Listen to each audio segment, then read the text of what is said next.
Alrighty, welcome everyone. I'm Teeaboo, and I just sort of rolled out of bed and into the recording spot for Kimetsu no Yaiba, Entertainment District Arc, Season 3, 2, 3, whatever.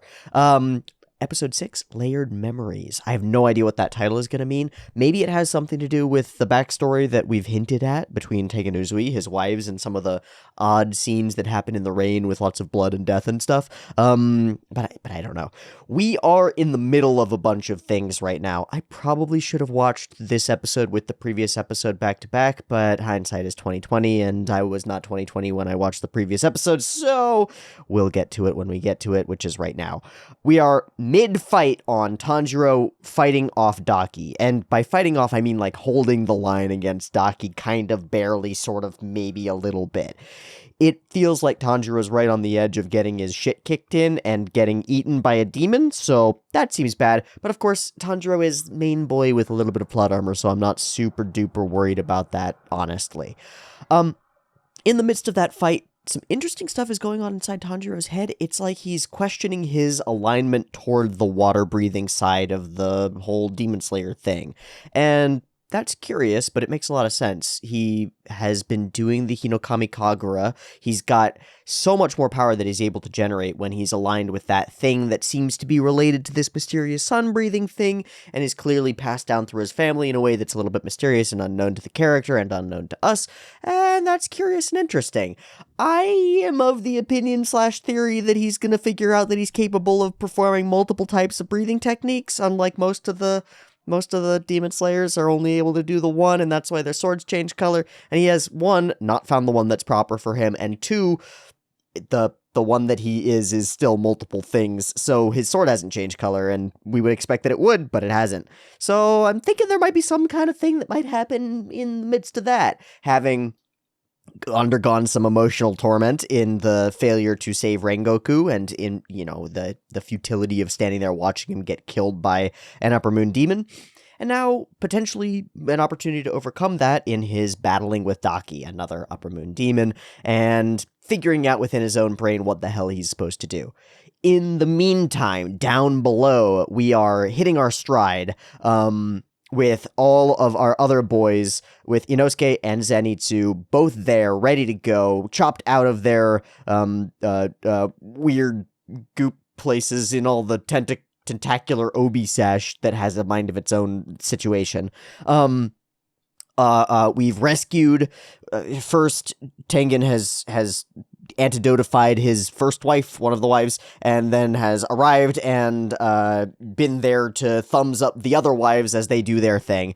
We got a little flashback to some backstory stuff on Tengen and the wives, telling them very clearly in no uncertain terms, you matter more than I do, so don't go getting yourself killed on my account, or even on the account of any innocents.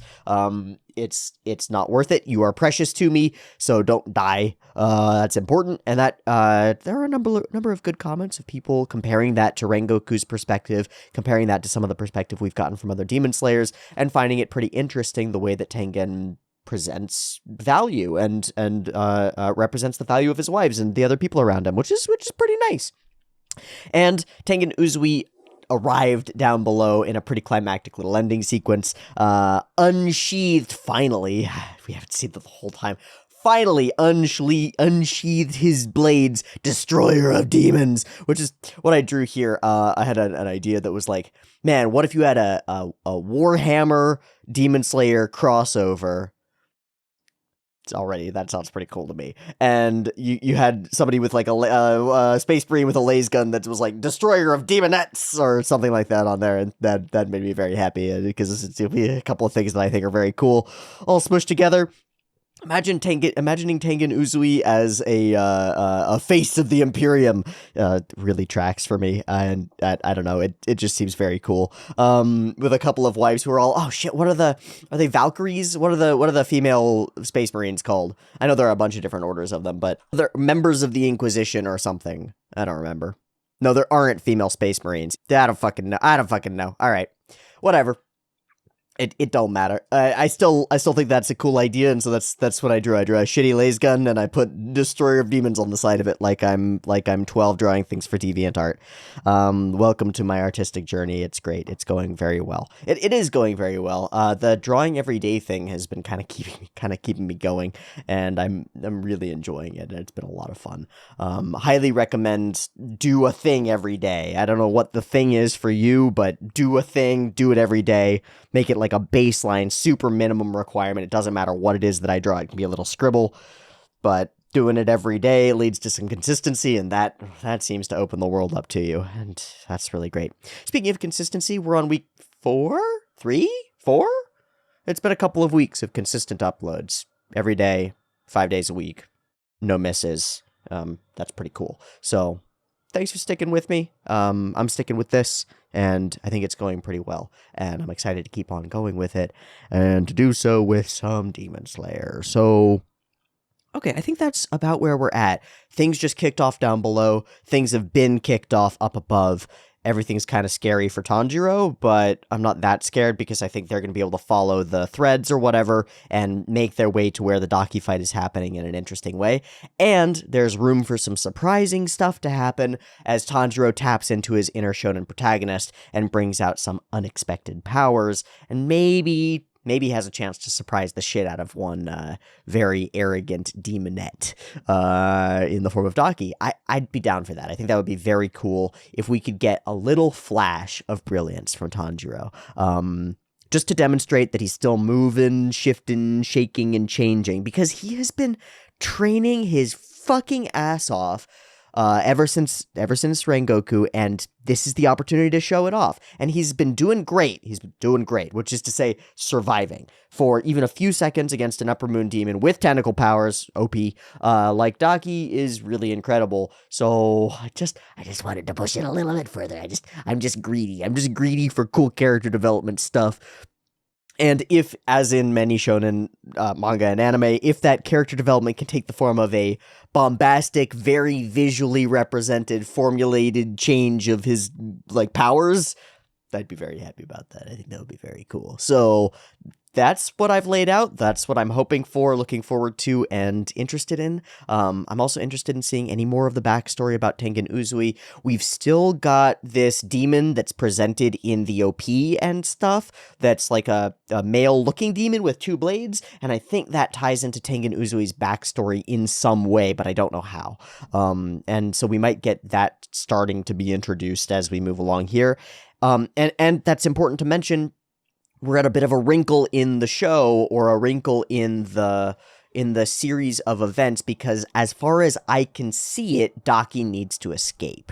Things are going to turn against Daki really quickly as a Hashira and 3 Demon Slayers all together, plus the ninja shinobi wives. That's a lot. Or Kunoichi wives, I guess they would be. That's a lot of fuckers to deal with for even a powerful demon, and I think that she's pragmatic enough and has survived long enough that she knows to flee when she needs to flee, and so there's gonna be a reset at some point in this. I can't imagine that we go balls to the wall and then hold balls to the wall for the next 6 episodes of the arc, with like people fighting and continuous stuff going on. There has to be a lull here. There has to be like a build up mid-season climax breakdown and a lull in the action, and I expect that will come as forces arrange themselves against Daki in a way that she can't overcome in the immediate, which will lead to like a hide, recoup, and attack again or try again sort of circumstance. I don't know how that's going to play out exactly, but I expect some kind of a reset to the fight. Okay, that's my theorizing. That's my statement of where we're at. We're ready to go. Let's get into it. So, I've got Kimetsu no Yaiba episode 6 of season 3, if we want to call it season 3, up and ready to go. There'll be one version. It'll be a timer on YouTube. Thanks so much for watching the timer-based versions. This is a weird experiment to do this, and people are still watching the videos, which makes me very happy. We'll see if that continues, and thanks so much for watching. If you enjoy the content, those things are very helpful, but the best way to support the channel is to support the channel directly via the Patreon that's linked in the description. This is what I do, and I try to do it well, and if you appreciate it being done, that's the way to support it. Thanks so much. Let's watch episode 6. I've got it up and ready to go. Beep beep timer's coming at you.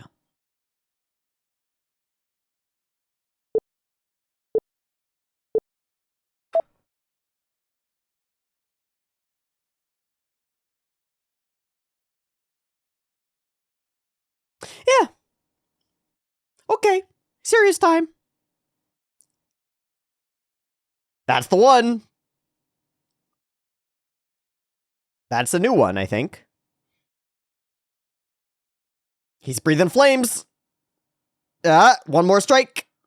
Oh, this is the same scene. Yeah. Hey! Poof! Already gone. What's up? Doko! Doko!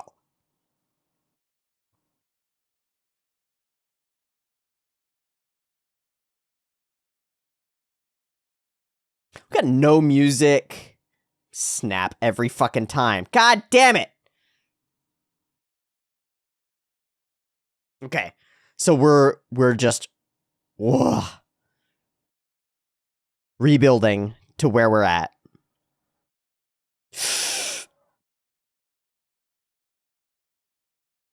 Awesome momentum. All right. Oh, she's got the Nani face going. Let's go, Tanji boy. You're able to hold your own barely against an upper moon demon, but we'll give it to you, man. Good job. Good job. So, just recap moments. I don't think that was anything new. But again, bringing us right into it. And demonstrating that he's leveling up as he moves into the Hinokami Kagura. And some new techniques, I think. I'm gonna shut up and listen to this gorgeous OP.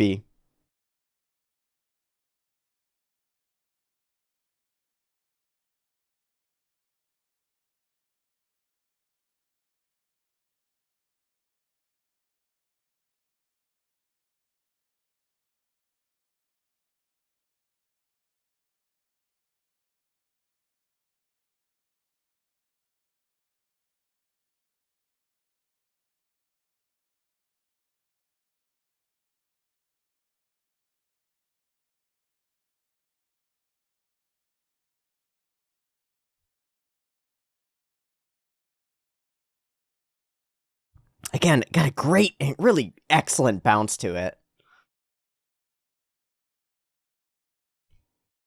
That guy. That skinny, skeletal motherfucker. Da da da da da da da da.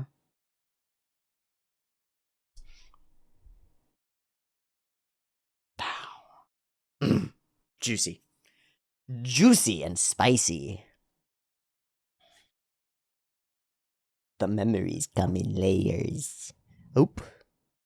What are we looking at? Is this the inside looking outside and Tanjiro's right there? Yeah, okay. That's cool. Oh, her stupid sandal, thanks. Fuck you. Oh, she's getting mad. Okay. Here we go. Here we double go. Holy macaroni. Oh, she shed the obi. Oh, shit. Okay, yeah, that's novel.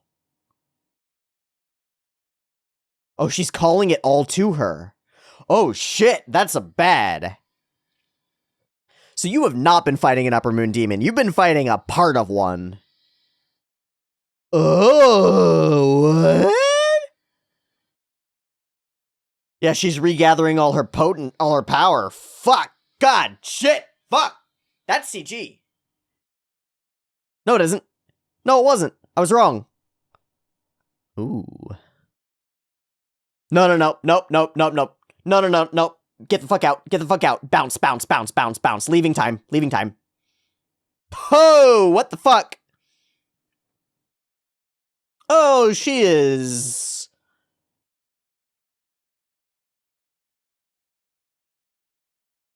horny for Hashiras.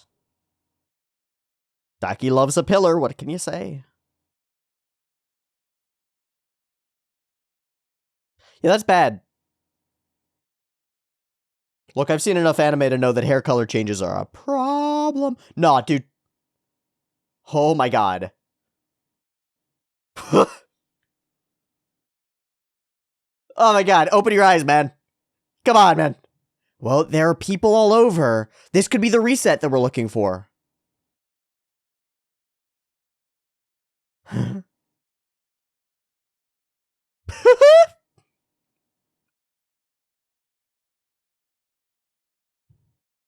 So she gonna murder everybody on the street? She wants to.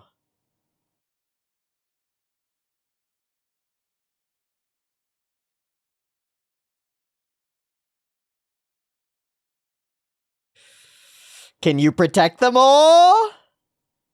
Uh-oh.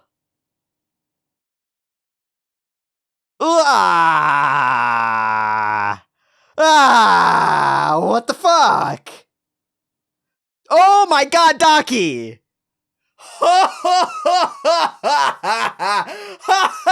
Oh, it needs to stay hidden, eh? Nope, never mind. Never fucking mind. Holy shit. Oh, yeah. Oh, yeah. Tie it up with some fucking string. That's the move. Oh my god.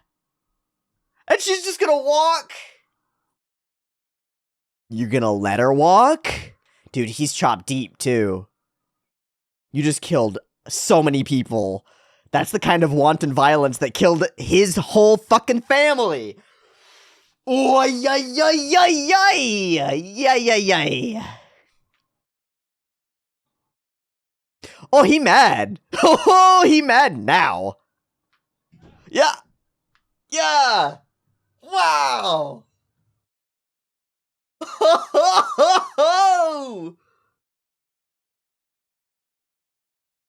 Oh, snap. That's new. That might just be, nope. He's just bleeding from his eyes.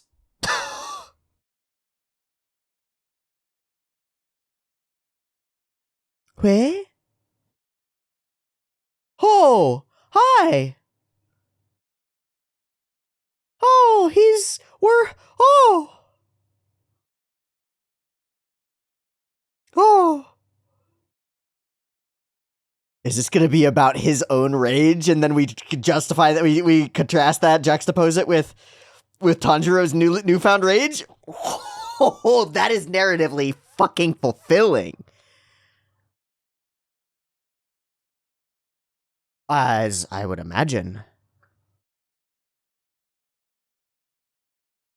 So we get self-awareness.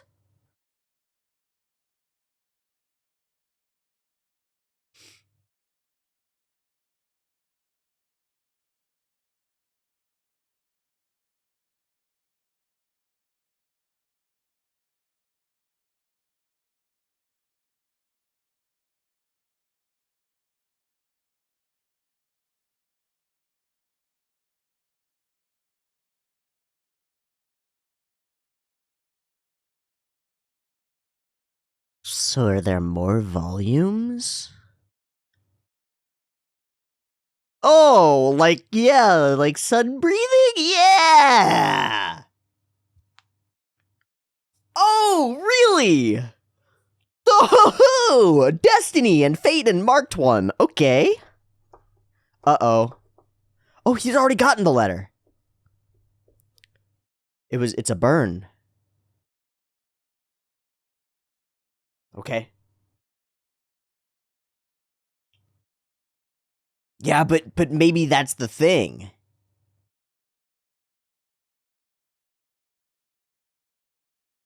But this jumps to like the fated mark.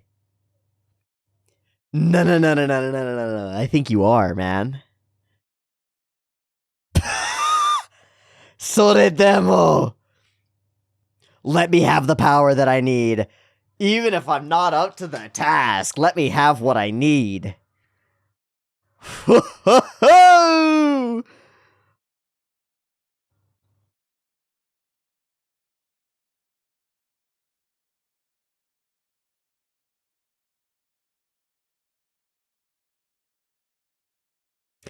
Get over here! Ha ha!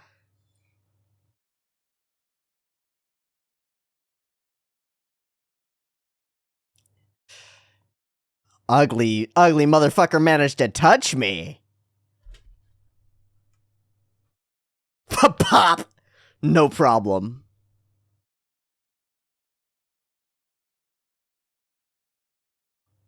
It's what she does. Hmm?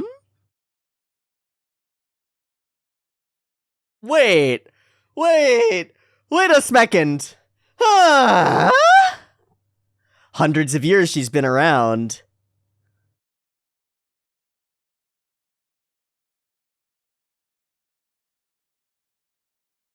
Huh? Huh? That she's eaten? Muzan's cells. What color is his blade? Yo, what? It's some genetic memory shit? All the demons have an innate fear of sun-breathing wielders? That's like Pillarman JoJo's stuff. That's great. Hey, can we get a move on, people? Your boy is getting killed up there. Yeah, good job, guys.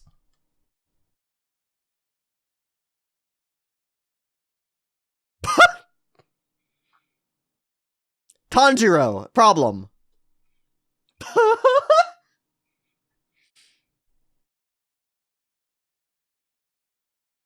Immediately he'll listen. I still love you, Sumi. And away they go. Just instantly.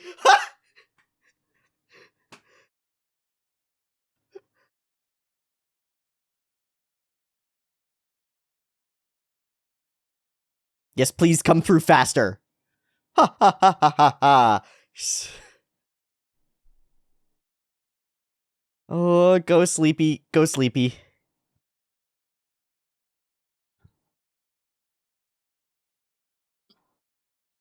Are his eyes still? No, he can still see. He's got eyes now. Okay. Gotcha. Oh. Huh. Oh, seems like you do remember some things about your past.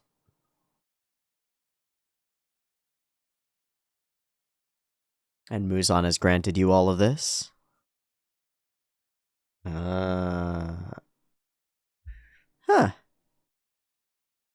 Endless freedom.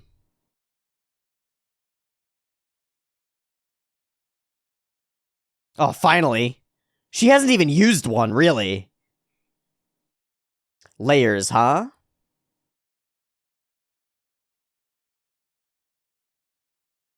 Dude, I'm not worried. We did this with the spider webs.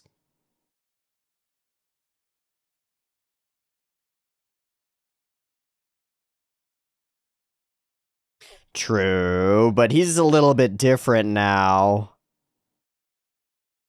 Gloating. And something insane is about to happen.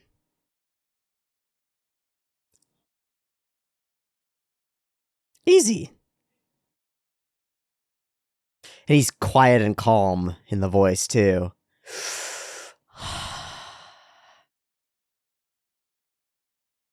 Huh, like the power of the sun? Like the power of the sun! He's so calm. Yeah, weird!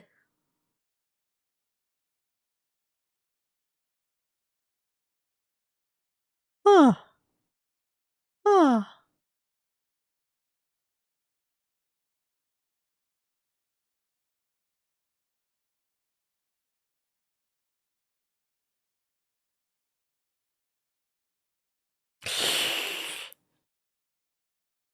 Oh, but humans are ugly, stupid, holy shit! Nah, there's no way.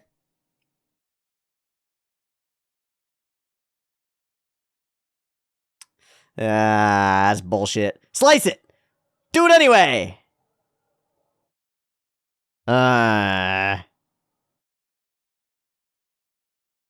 Fuck!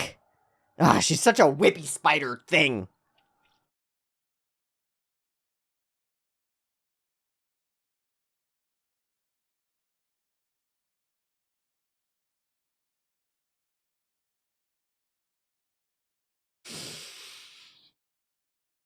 He's so fast. I don't know if it was a fluke, dude. He looks pretty determined. Huh? Are you gonna throw that? Oh!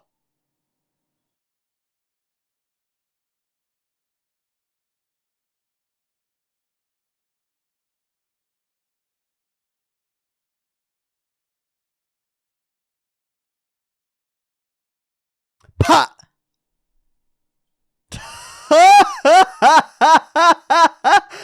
What?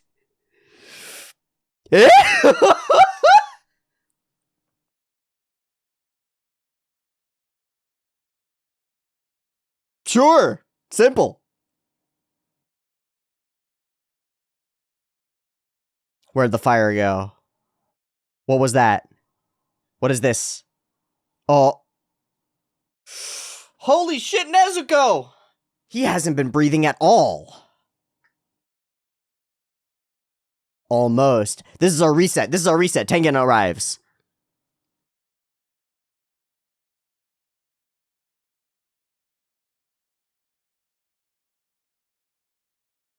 Okay, deadly. Dude, you are talking a lot for someone who almost just died.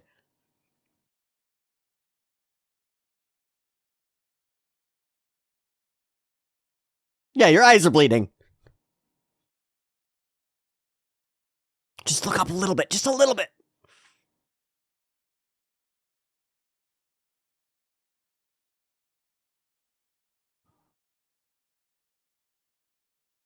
Dude, she's gloating. Thank you! Right in time! Ha! Ha! Oh, that was Nezuko! Good job, Nezuko! Good sister! Let's go! Indeed! Indeed! I agree! Yeah, you got sliced pretty deep, dude. Mm-hmm.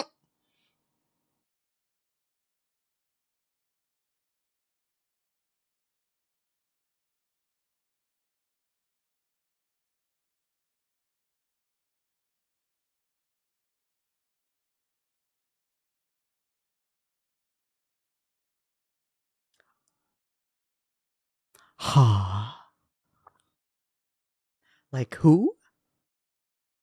You're the only one I can turn to. Pat, pat, pat.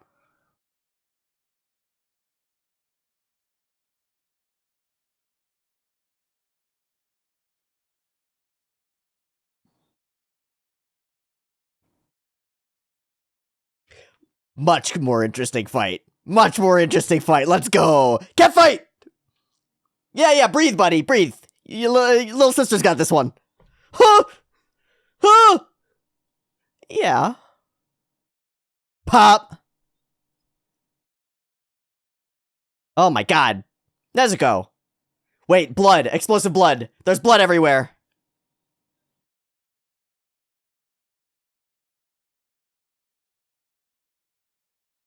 That's true. Maybe by not eating humans. Maybe the power of love.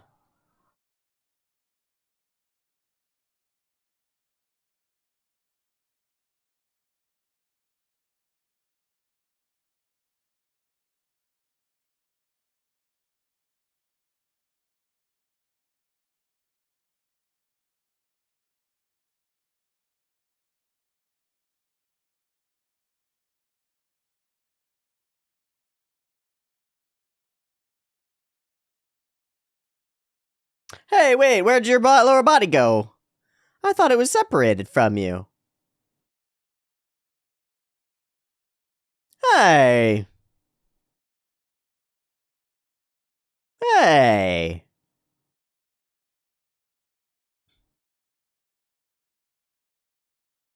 Hmm.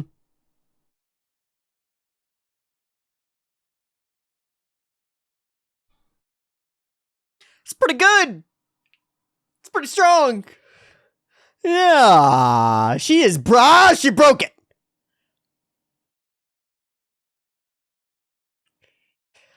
And finally a blood art. Oh, Nezuko is suddenly stacked. What the fuck? And a horn. What the fuck?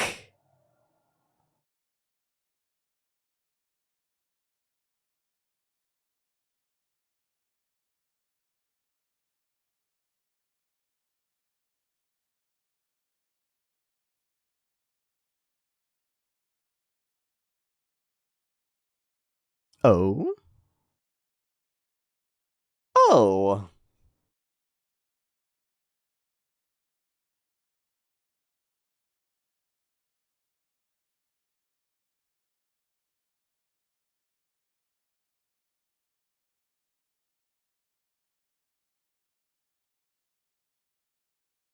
Bite off more than she could chew. No regard for their own safety. That sounds exactly like Tanjiro. May lose something precious someday. Arr! Arr!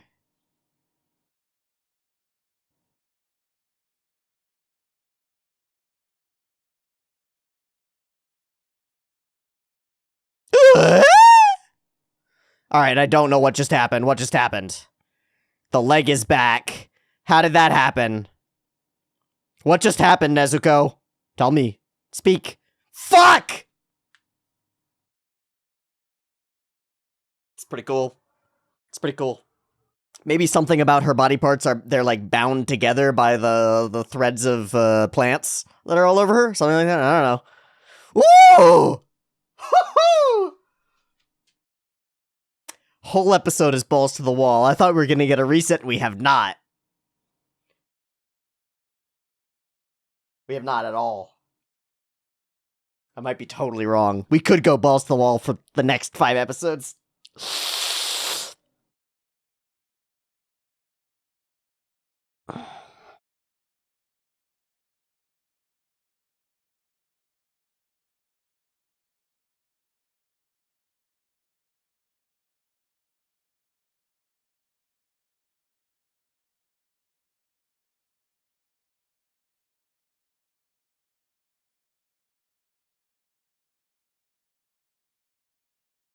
I love the thing about the scar. It's the first thing that we're going to talk about.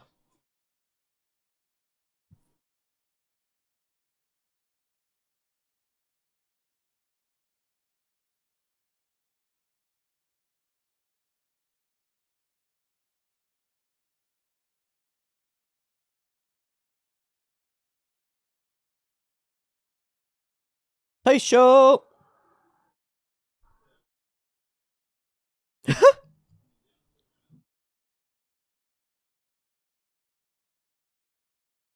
It's the only time he can. It's the only time he can!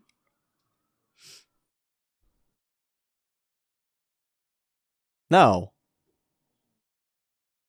Huh.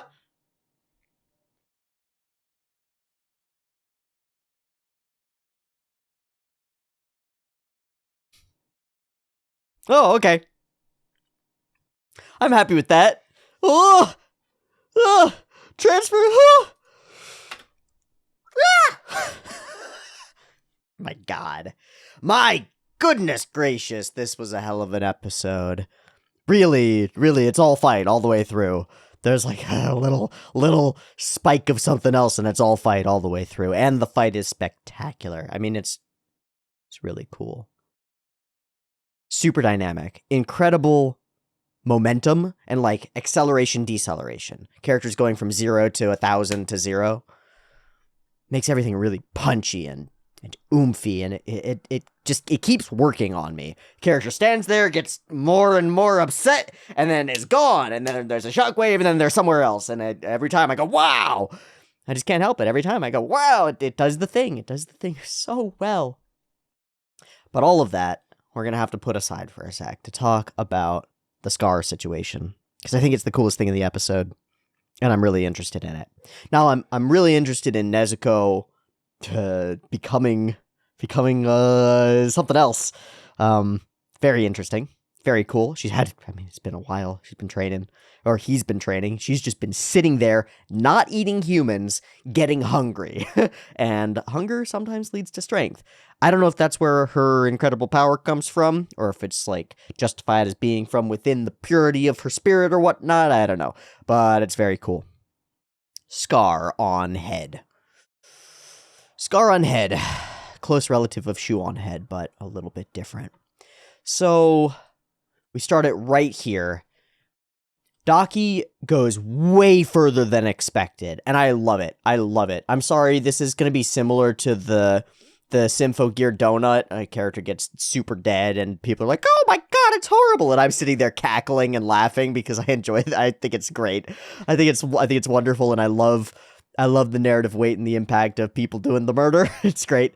A willingness in a fantasy or a fictional environment to cause wanton chaos, absolute destruction, for the purposes of amping up the stakes and generating more tension and pushing our protagonists further and further and further. I'm nothing but into it. I'm all in, all the way, all into it. So she does this horrible thing, and Tanjiro begins to look a little bit different. He begins to shake. He makes an oath that he will not let her get away with this.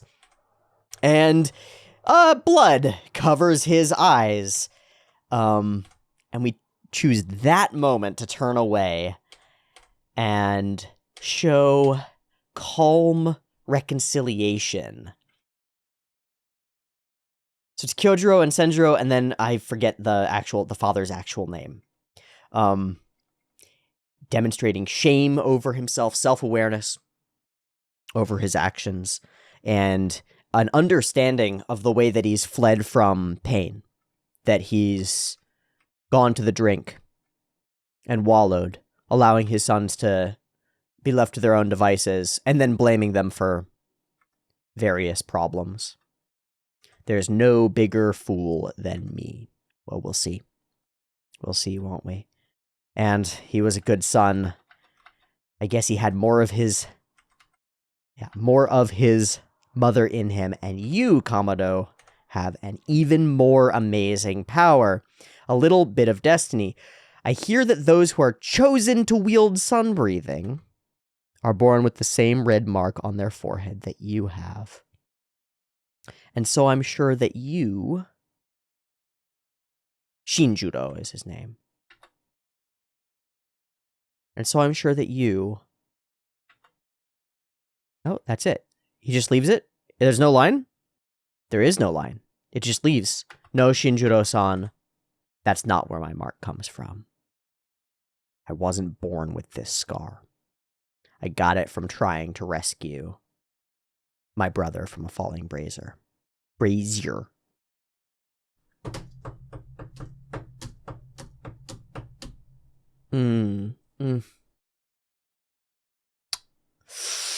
Ooh, that is so juicy. It's going to be so hard for me to put into words why that's such a juicy development. And that's how it ended up the way it is now. I must...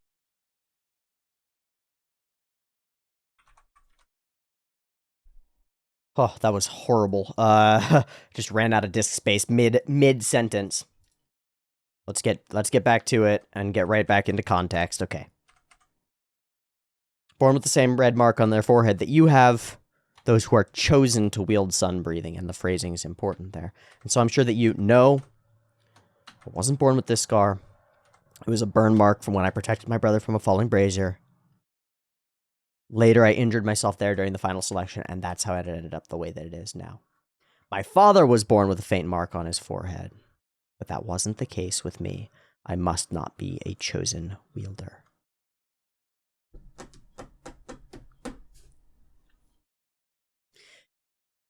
Isn't that perfect? Isn't that as narratively resonant as it could be? Wouldn't it be kind of fucked, in some sense, if Tanjiro Kamado, our protagonist, the primo distillation of what a shonen protagonist is in a lot of ways. Kimetsu is a distillation of shonen in a lot of ways. Not to the extent that something like Hiroaka is, where it's like very directly a thing, but still.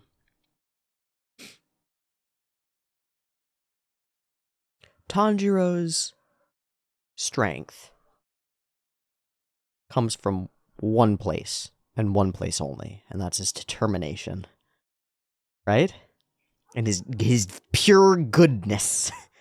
Power of goodness inside of Tanjiro. Determination, hard work, effort, willingness to overcome all of the shonen protagonist virtues. amongst the shonen protagonist virtues is not destined hero. It's not one of those virtues. It's the opposite. To grab the same example that I just mentioned of a shonen prototype sort of thing, Deku has no power, no destiny, no genetic gift, none of that. It's crucial to that character, and I think it's crucial to Tanjiro as well.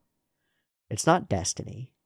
It's not some trick of fate or something that he's not responsible for. He is in every way, in every moment, at every step, in every chapter, entirely responsible for the outcomes that occur to him.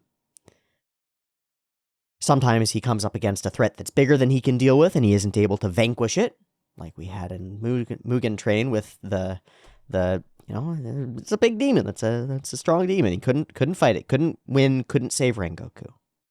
And sometimes he can overcome things. The other demon in Mugen Train, for example, or any of the other demons who we've fought so far. But in every case, his ability to overcome it comes from his own physical abilities, training, effort, determination, unflappability, unwillingness to quit, and sometimes to the connections that he makes with other people, which is another shonen protagonist classic. If you're not strong enough to carry the load alone, you carry it with other people. Nezuko often helps, sometimes. Blood Demon art. Big explosion. Inosuke and Zenitsu often help. Sometimes the Hashiras help. But those are connections, and that's good. That's fine. Never is it Tanjiro stands there and goes, "No, you know what? It's my fate to overcome this thing. It's my destiny. It's something special about me. I'm special. And my specialness is what lets me overcome these villains." Never, not ever. It's crucial that it's not that way. It's part of the lesson of the show. It's part of the story that we're trying to teach to the youths who read this or watch it. It's part of the purpose, is to say, it doesn't matter who you are. If you take the right steps, you could be strong too.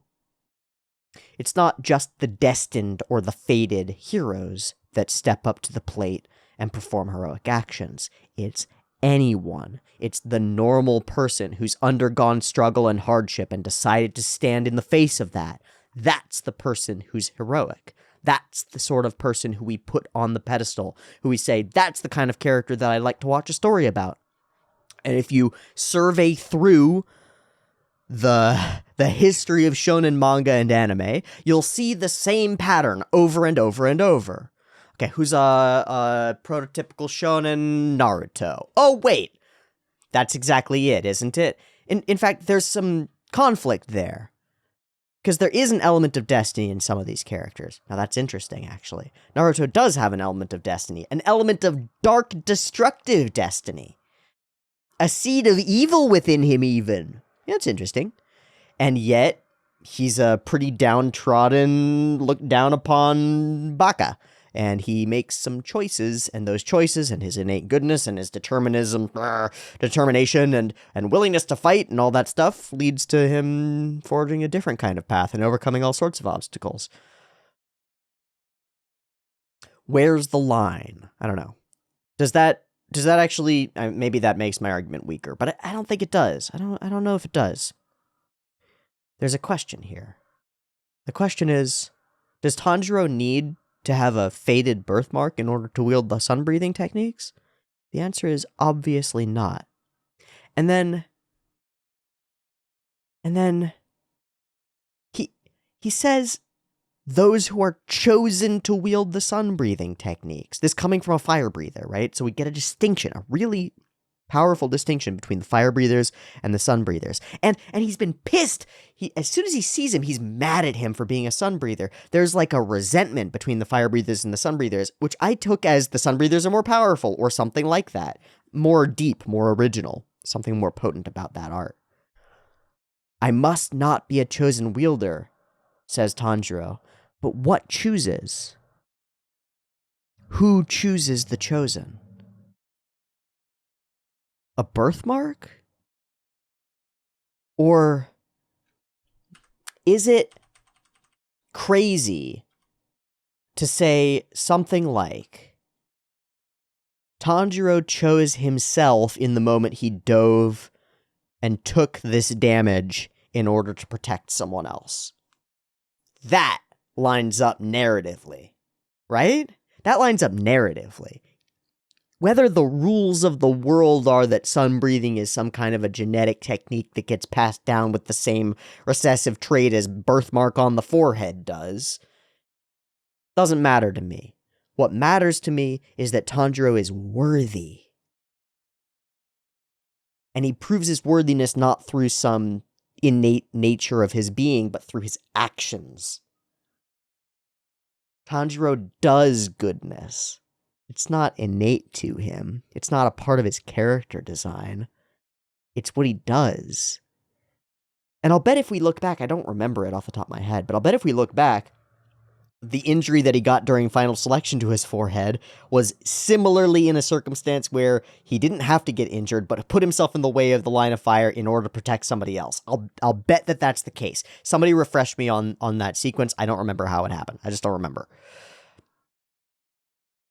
I think there's an argument here, and I think the argument has to do with the whole thrust, the whole drive of shonen as a whole and of Demon Slayer in specific. Daki is exactly the foil to this. She doesn't even remember who she is, has no memories of her time before being a demon, okay.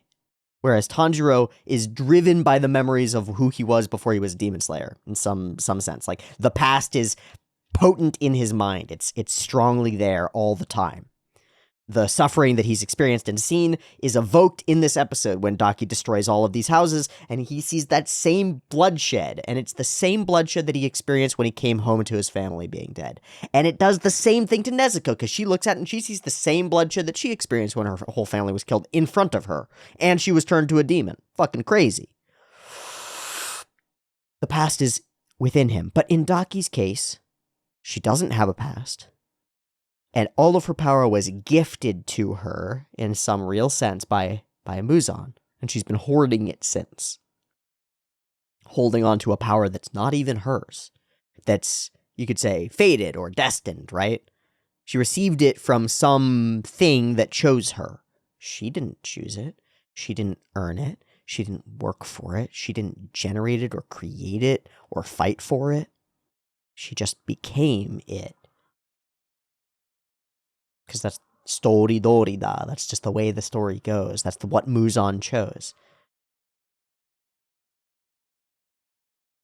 So it's a perfect, in my mind, it's a perfect foil. It's a perfect foil.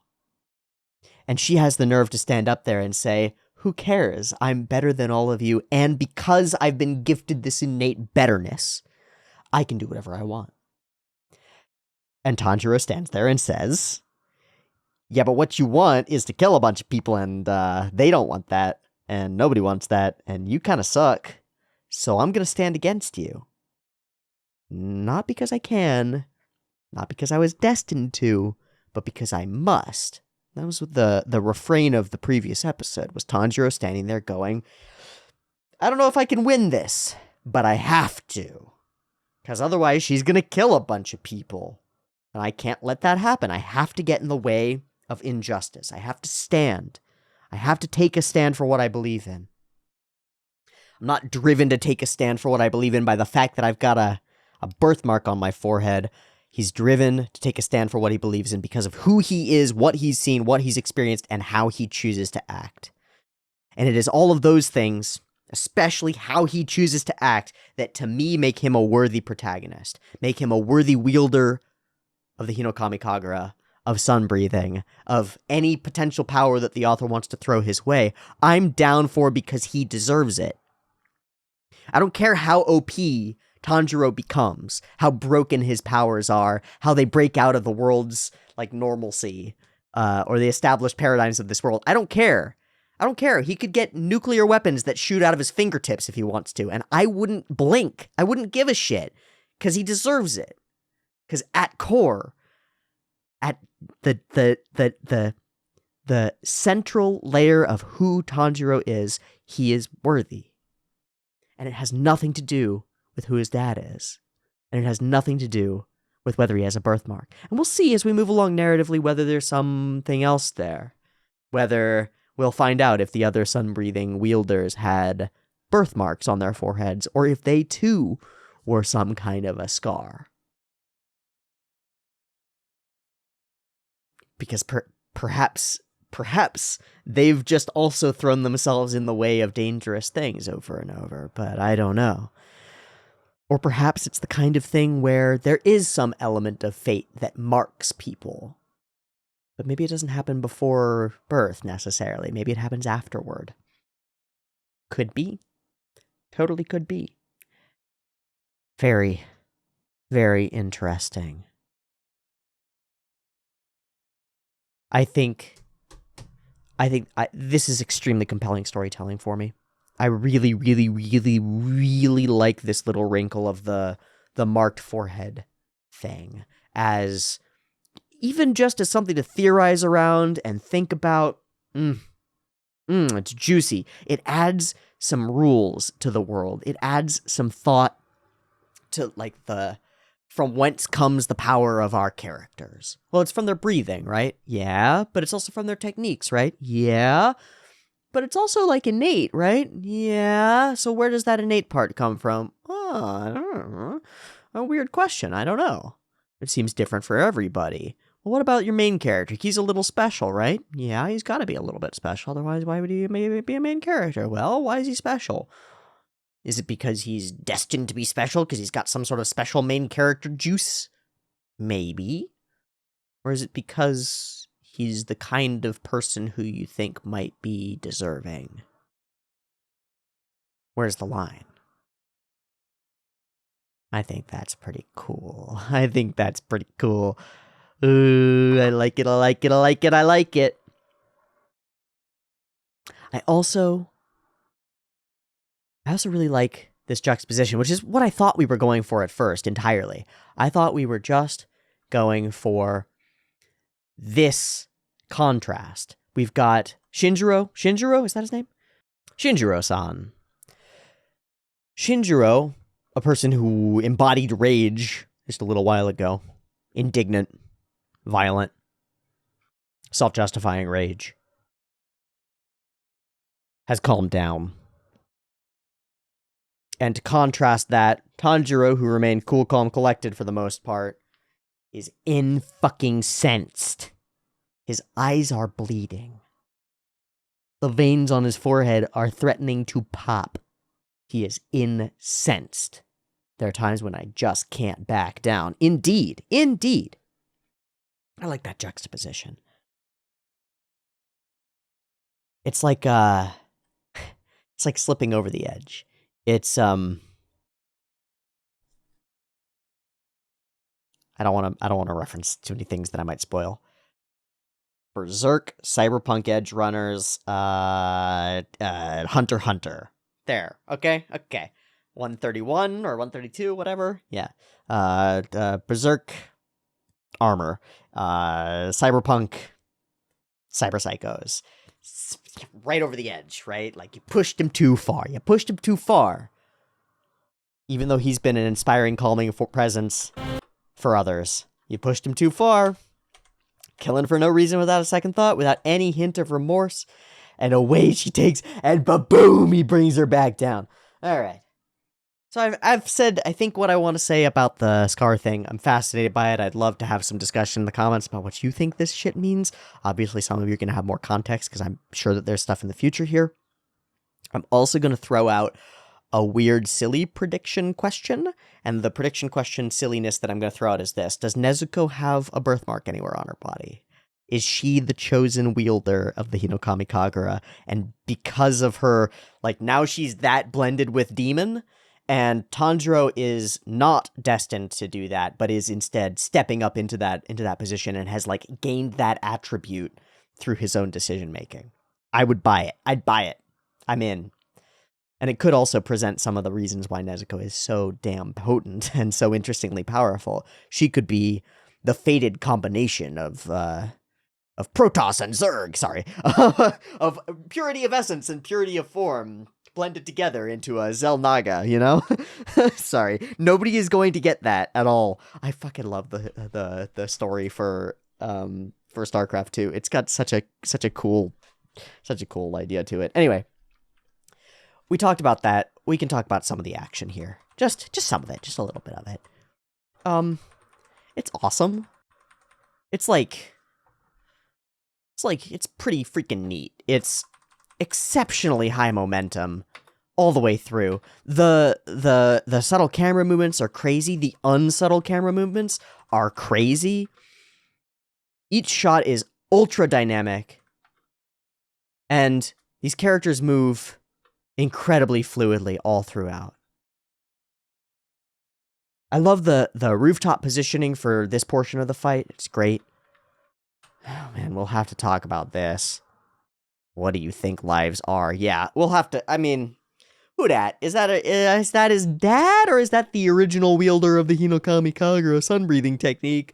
Or are they one in the, I don't know. People got miffed at me for being like, oh, is his dad the original sun breather? Because this guy, or the guy that we saw in that, kind of looks like him. That can't be the case because it's been a couple hundred years, although we're in a magic world where magic stuff happens, so I wouldn't put it past a breathing technique for extending a lifespan. Totally possible in my mind. But reasonable, so probably not the first sun breather. So who's this? Is this his father, or is this the first sun breather? Probably the first sun breather. That's what it makes me imagine. It really reminds me of some JoJo stuff from part 3. I guess it's Battle Tendency. It's part 2, technically. Okay. Really reminds me of some JoJo stuff from part 2. The whole sun breathing versus some vampire demon things that get killed by sunlight, and so you breathe the sunlight in and you punch them with it and that makes them die. It's really, yeah. And the hidden genetic memory and the fear. Rightly oriented fear of such individuals. What is this? What is this feeling? Who is that? I don't know. They're not her memories. This isn't me. They're Muzan-sama's cell memories. That's freaking interesting. So, and it reminds me a bit of the scene in the first episode, the pre-episode for Mugen Train, where we save the grandma and the girl, the Obento, the Bentoya-san, the bento sellers. We get that moment of like tradition or history as Rengoku stands in front of them and sheathes his sword in exactly the same way that his father did the one time, and they go, "Oh, you're the same," but he's not the same, right? No, that was my father who saved you those many years ago. And it's this like passing down of tradition and stuff. So the idea that I get there is that the sun breathers passed down, I guess, fate is to stand up against the demons and stand as a bulwark for humanity, representing and fighting for the true meaning of life and reality and normalcy and all that jazz. Ooh, I like it. I like this wibbly line that we're walking between what is destined and what is chosen, where the free will of our characters sort of emerges. Is like, does Tanjiro have the choice to walk away from all of this? Because it feels like he does. But he won't, right? He can't. It's against his nature, against his character. And so in some sense, he's like fated to go forward into these fights. And then we add this layer, and it's maybe that fate is more than just some sense. Maybe it's in every sense that he's fated to go forward into the fight. I don't know. I want to hear her say blah, blah, blah, just shut up again, because I thought that her delivery on the line was really cool. And just I forget what the word was, but it was it was juicy. Gotcha, gotcha, gotcha, gotcha, gotcha, gotcha, gotcha, gotcha, gotcha, gotcha. Yeah. Oh, Ducky would be so good with kids. So many arms to pick them up. Yeah. Yeah. Ducky's daycare. I don't remember anything about my past, but it doesn't matter. And I think we see this moment, and it To me, this reads as that's Daki. I might be wrong, but to me, this reads as that being Daki. Besides, I'm a demon now, and demons don't care about any of this stuff. We don't age, don't need money to eat, just need to murder people to eat. Don't get sick. And, like, well, what are the threats to a young girl who I'm imagining is Daki? I don't know, I might be wrong, of course, right? But, like, well, you get older and that sucks. You become unbeautiful and that sucks, especially if you're growing up in a red light district, which she may be. You need money to eat, and if you don't have any, you die.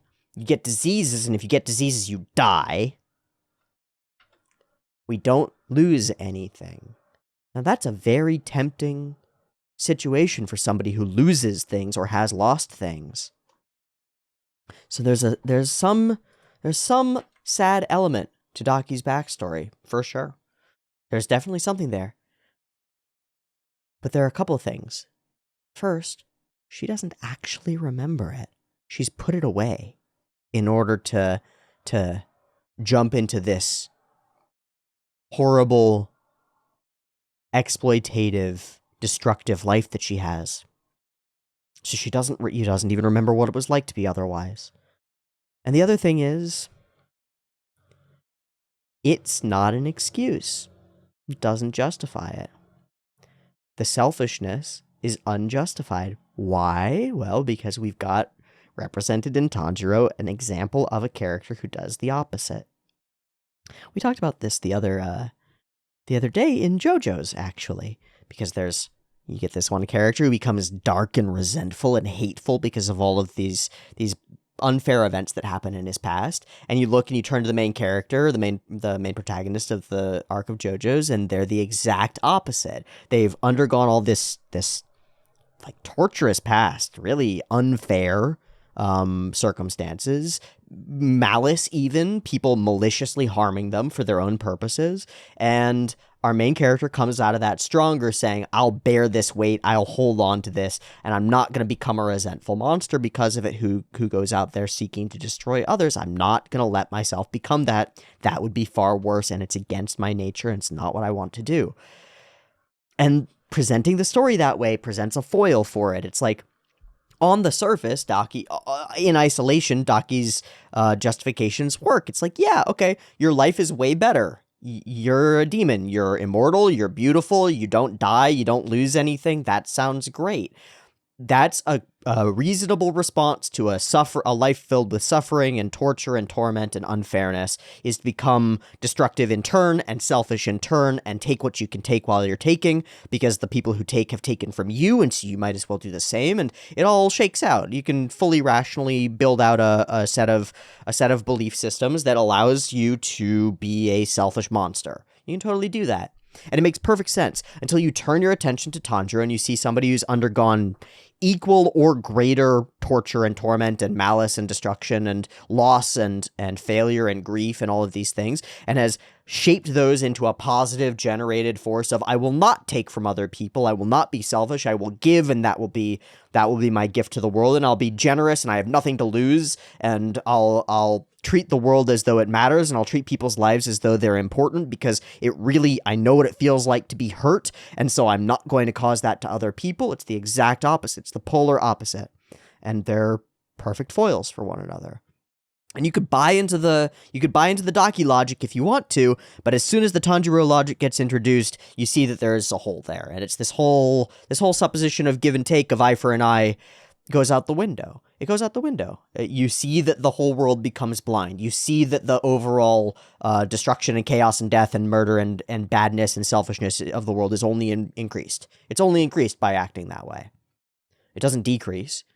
You think it decreases for you, but it doesn't. And so it ends up being, I think, just right. I think it ends up being just right and right on the fucking money. Not to mention, we beautiful, powerful demons can do anything we want. And that's exactly it. There it is. Bam. Boom. Bang. Frame it, put it up on a wall. You're a bad bitch and you can do whatever you want. Fuck the haters.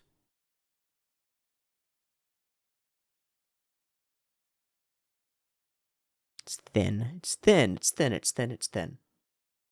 Especially,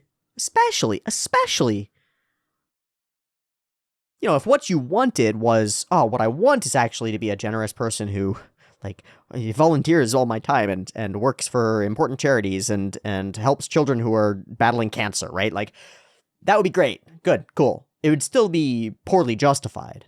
It's still, the logic behind it would still be shite. We're not just results dependent here.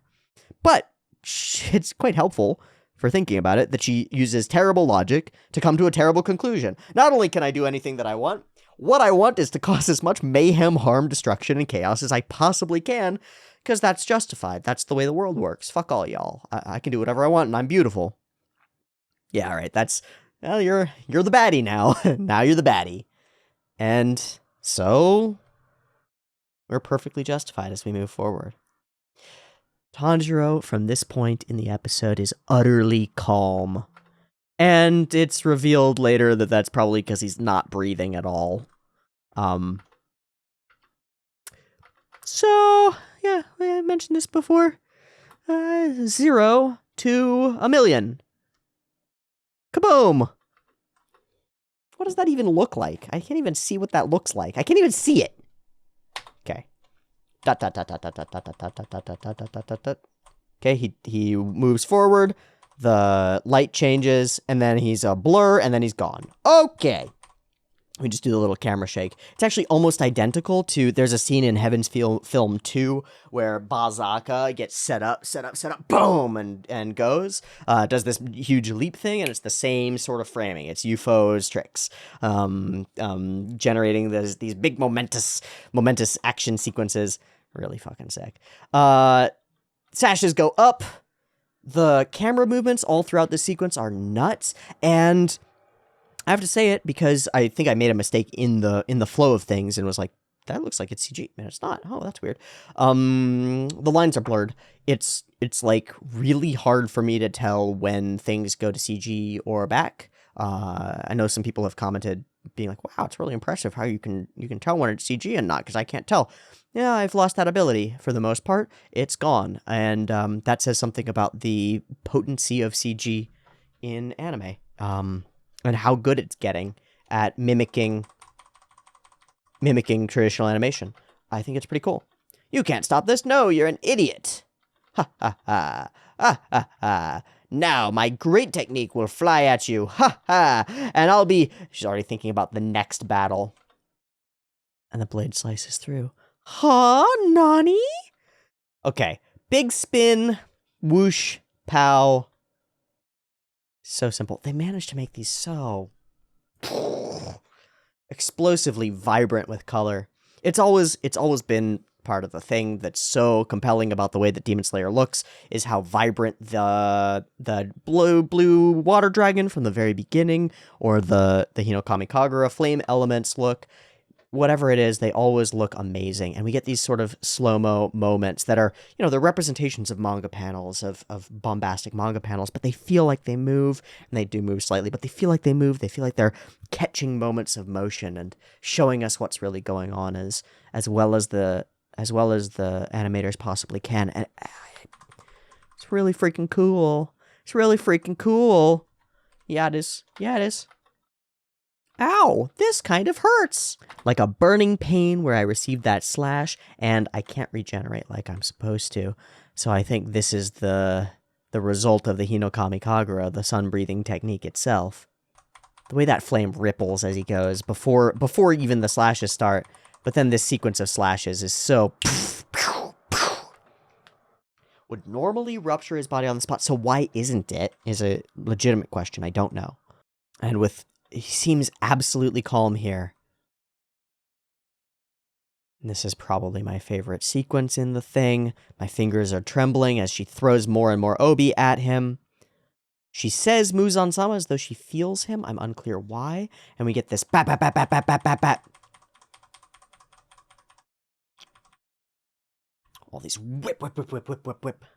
I think this is great. And direct... eye to eye, swipes through and moves forward. Who's on the back foot now? Don't you feel any pain? Are you even human? That's a good question. I think this shot as the swipes the obi out of the way and then his foot comes forward, it becomes incredibly dynamic, almost like an Inazuma kick in a way. Boom. Boom. Timing of these cuts is extraordinary. The lighting in general is gorgeous. The flow of everything is followable, like the choreography is there, and there's real thought behind it. Ufotable's animation crew for these like bombastic high energy sequences knock it out of the park so frequently that it almost becomes bland. It's actually a problem. It's actually a problem. Like, how much of this can you take before your eyes just blow out of your skull? You could never hope to decapitate me. She's such a tsune. There's this moment when she dances back here. Yeah, in the wide here. Foop. Oh, I see. Okay. They really did just foop her. Right. There. Yeah. Foop. Clever. But that tangle afterward is way harder. There is so much to animate on Daki. It's crazy. She's got so many limbs, right? Like animating Doc Ock. How did we get from one side of her to the other side there? We're here on this side of her. Flip, flip, and we just cut there. Okay. And then she whips around there. That's crazy. Hey, she's got more sashes. And worthiness again. What is Tanjiro thinking? Not about himself. If I dodge those sashes, they might cause even more harm. So he'll stand in the way of them regardless. Yeah! Yeah! For some reason, they are moving very fucking slowly. Which is to say, he is moving very fucking quickly. You'll never be able to hit me again! Thunk. Grab them all down, hold them all tight, love it. And, yeah, okay. The slicing through all of the sashes. How can you can't move this fast! There's no way! I love how she just always says the thing that he's about to do. It's very helpful. Big sweep, that's very cool. Okay, we show one, and then we show the tangle. Bam, bam, bam, bam, bam, bam. This is rad, and it's all on ones? Yeah. Fuck off. Fuck off.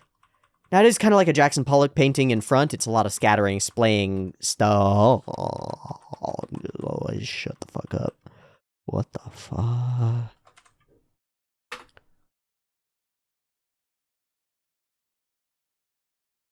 Yeah, it's a tangled mess, and that's exactly what it should look like.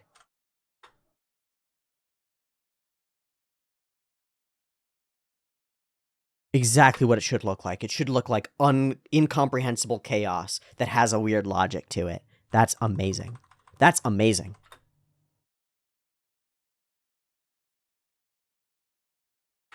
That's amazing. I'm gonna watch it one more time. Okay, one more time. Oh my goodness. When he gets up real close and is just smearing right in front of you, like you can't even track how he's going in and out of your field of view. Ooh, saucy. Hey, he's pretty quick. This after effect. What is that? What does that? Boom. That layer.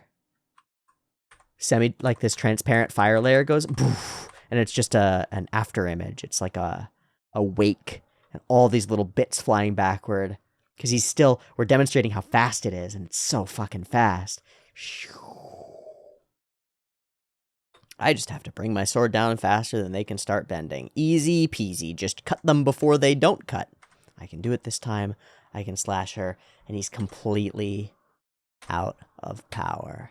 And Nezuko, in his mind, says, "Oh, Nichan, please breathe."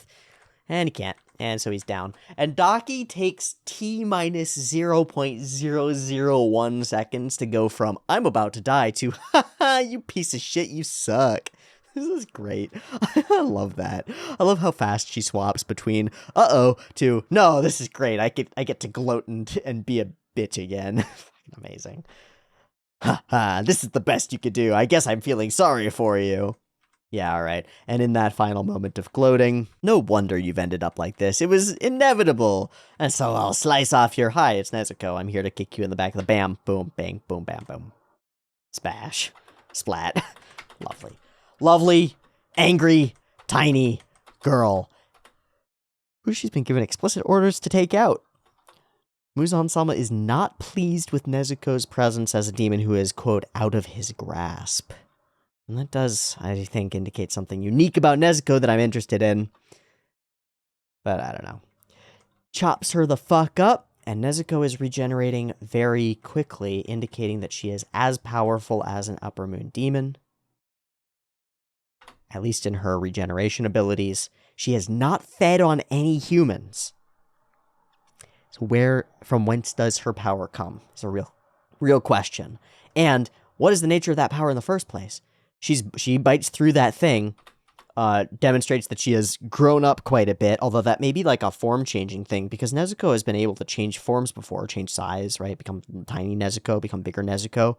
So, I guess, better endowed Nezuko? I don't know. Certainly going to kick off the pornographic artists like crazy. Not that there was any shortage of Nezuko porn out there. There's so much. Bonkers.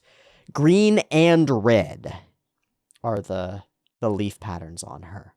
And we see this, we see it in the OP. We see her go rah and burst them out, but it's unclear what those actually are.